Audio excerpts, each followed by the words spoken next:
wanted to ask you about just your thoughts on this, on the sense. I mean, you get a goal by Corey to make it 3-1, and it looked like you're finally getting some traction. Yeah.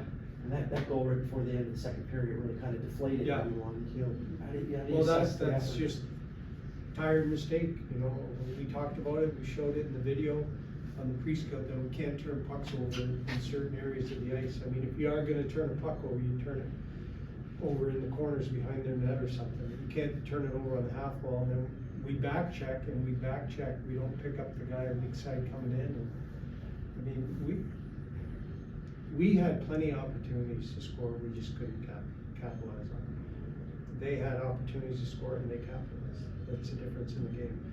I don't think either team outplayed each other. Obviously, physical game. It's a big rivalry.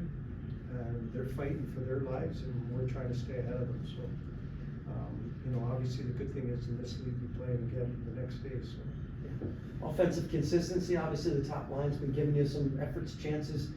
Has it been hard to find consistency from the other forwards? I mean, what is your kind of?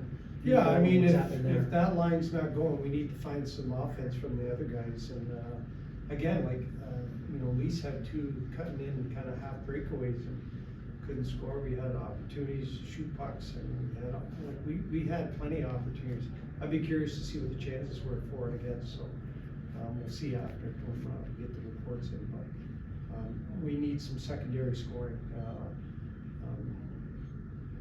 Somehow we're going to have to find it, or I'm going to have to find it from these guys. I know you've known about these injuries for a little while, but there was some injury news released about Aaron and Spencer Smallin and Cam Allen. Yeah. You know, that it was kind of official with surgeries, things like that. It's a young team losing some leadership like that. You know, how do you? You know, you have to have other guys step up, but dealing with that, knowing kind of what the situation is. Yeah, it's tough. It's not easy because you're building your team around. Coming into this season, we're building it around, you know, the Smallmans and Nesters being the leaders and helping these young guys, and now these young guys are thrown to the wolves, and they have to be leaders now, and maybe they're not ready for it, but you know, Bell and Shuey have stepped up and taken it upon themselves, and even someone like Stromer, those guys have been doing a good job with it, but we need more. Most teams have, you know, veteran problems. We don't have that problem right now. It's a shame those guys are out for a long period, but you know, it's opportunity for some young guys to step up and show what we got. Coach, 2 goals in 33 seconds for Lehigh there in the first period. You guys, I feel like especially through those first 8-9 minutes, really kind of controlled the pace of play. Kind of 2 backbreakers there, one on the power play, and then one on a really funky bounce. Yeah. When those type of goals happen, does that make it harder for this young group to kind of bounce back when they're from weird ones like that, instead of say some, you know, more normal plays? Yeah, it's frustrating for them. You know, they're like, oh, here we go, kind of thing. But we tried to stay positive with it, and you know, things happen in a game that sometimes you can't control. This is where the young guys, not just young guys, but everybody on the team's got to learn to deal with it and move on, and then that next shift going out's got to be an important shift.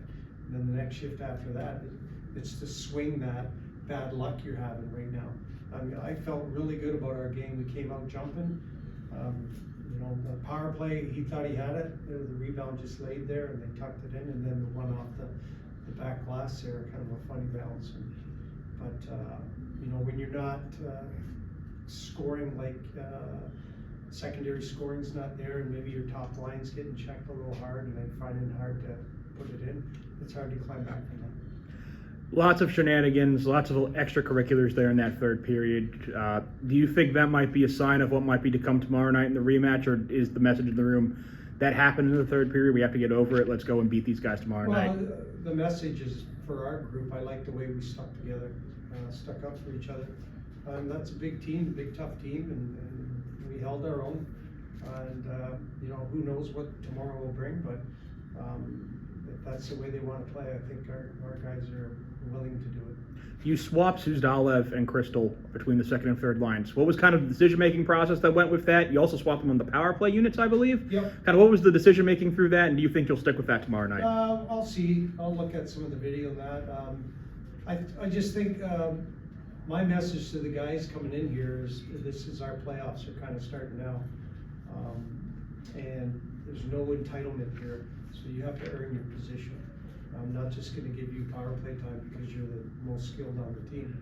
I think Suzzy's been working hard, and I think he deserved an opportunity to go up in the line and see what he can bring. And I'll look at it again tomorrow and see where we're at. Coach, I just one more. I just wanted to ask you about Tyler and his situation with Tage going to Italy. And it's pretty cool that they make the medal round, and he was able. I know he was reluctant from the standpoint of he has his duties here, but it might be a once in a lifetime opportunity. Oh yeah, I wouldn't even, couldn't even, like, you wouldn't be able to hold him back. I think the organization did the right thing by he could just pick up and go if he wanted to. But, we talked about it before he even brought it up, and we kind of were going to tell him that you should get over there, whether he wanted to or not. We were going to force him to go over because that's once in a lifetime. If it was my kid, I would have been on the flight.